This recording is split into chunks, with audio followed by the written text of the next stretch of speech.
Hey everyone, and welcome back to This Week in Maritime History, where we explore remarkable stories from the sea that helped shape the world. Let's dive in. We begin on April 27, 1944, with Exercise Tiger, a critical but tragic rehearsal for D-Day. In the dark hours off the coast of England, ships gathered to simulate the landings on Normandy's Utah beach. To make it as real as possible, the military used live artillery and overnight maneuvers. But communication errors, poor coordination, and the arrival of German fast attack craft turned the exercise into a disaster. About 750 American servicemen lost their lives during Exercise Tiger. The tragedy exposed major flaws that military leaders rushed to fix before the actual D-Day landings 6 weeks later. Next, on April 28, 1789, one of the most famous mutinies in naval history took place aboard HMS Bounty.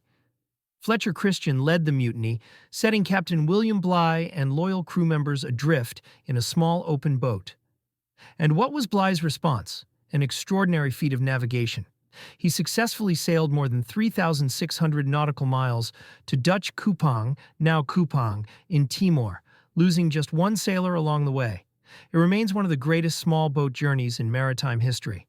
On April 29, 1814, during the War of 1812, the American ship USS Peacock captured the British HMS Epervier off the coast of Florida.